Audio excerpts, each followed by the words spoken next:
Alright, so Oklahoma breakdown. Alright, Lucy. So, this whole, I found a couple of tabs online, and it said C, D, and then G with a walk down to E minor. E? Nah, it was just E. E minor. But anyways, this whole song's got that whole sliding feel to it, so to keep that going, you have a D chord actually right here, which is slightly, it's the same shape as a C. Just everything is slid up 2 frets. So,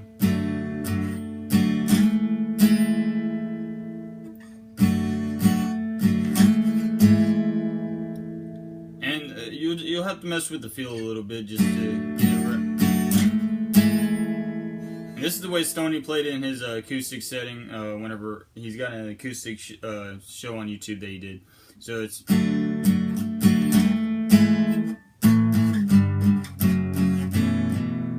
So, and then right there, what you're doing, you're just walking the bass down with a simple power chord. It's just your E minor, an E minor power chord on your 3rd fret, 3rd, 5th fret of the A, 5th fret of the D.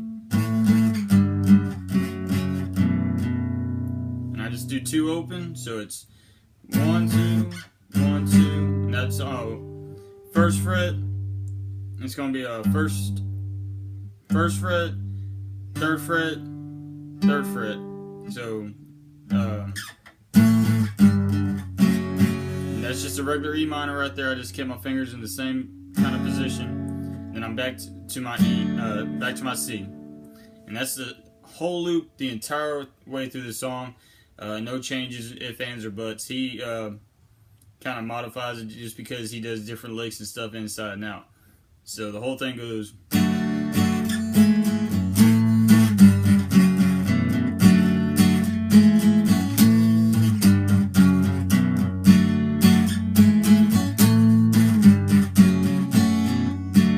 Whenever I go to catch that first one, I catch it on an upstroke.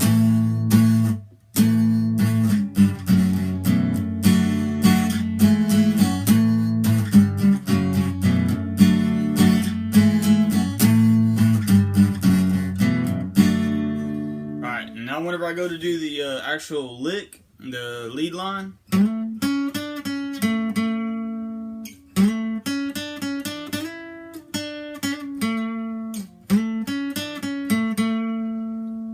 so whenever I'm doing that, it's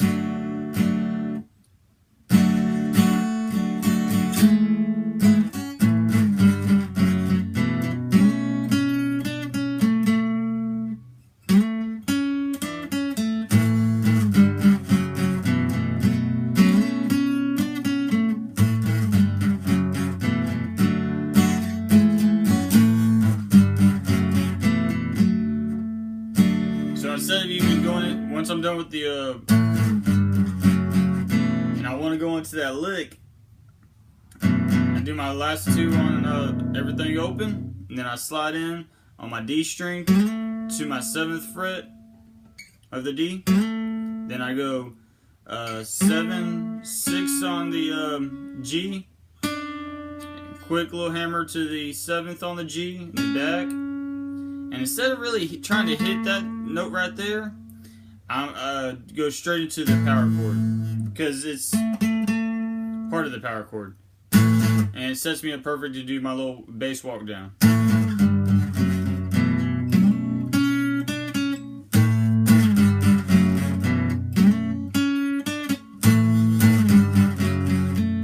And that's that'll fit in just fine.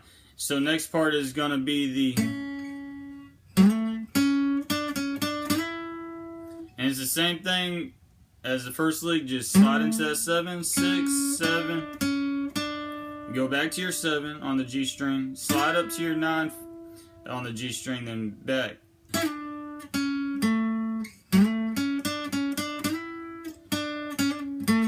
a quick hammer on the 7th of the G, 6 to 7, then hit the 7th fret. You actually want to hit the 7th fret of the D string this time. And you're just going to kind of slide out of it. Slide down, so it's then slide back. And you're not going to do no bass walk on that whenever you do the long run.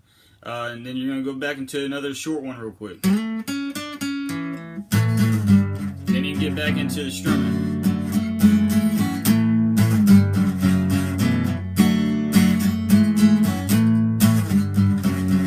So all together, it's going to sound like this. You're going to do that short lick, bass walk down, long lick, no bass, slide it out, and then slide right back into another short, and then you're going to do a bass back again. And that's really how you're going to get the whole feel of the of that into it, of the actual main riff for that song. And throw it in there whenever the words break, or heck, just you can throw that whenever you want throughout the whole song, just kind of give it a little flair, a little different taste, different feel to it.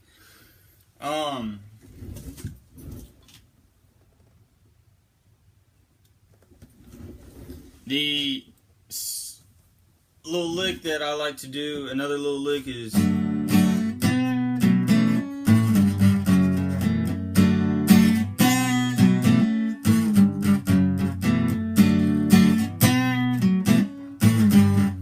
what that is, I'm just bending up on my G string, 2nd fret, then bending back down, letting off, hitting the 2nd fret of the D string, and then instead of just letting that ring open, I just hit that bass walk.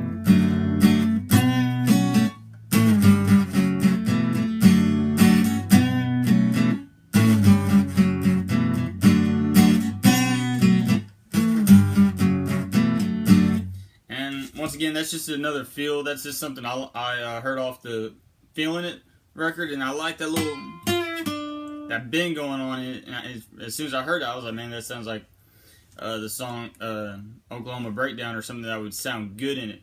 And that's what I was talking about in the last video about transferring licks. You can transfer this lick into this is going to be in the key of A, so I transferred that down to from D to the key of A using my scales, and was able to lock that one in, find out where it would fit in nice, and pretty much all your licks for this is going to fit in nice and be a good substitute for this D chord right here. So that's the main one that's going to get kind of lost in the licks and stuff, but that's also your main one that keeps it all together when you're going into everything. Kind of keeps that good, nice slide feel going on to it. So that nice slide is what really helps everything sound good. See, I can't even play it. I didn't even learn it the other way. That just didn't feel right to me whatsoever. So yeah, that's really it. If you have any questions about how to work the timing and how to get that lick in there a little bit better, just message me on the forum. Alright. Hope that helps you, brother.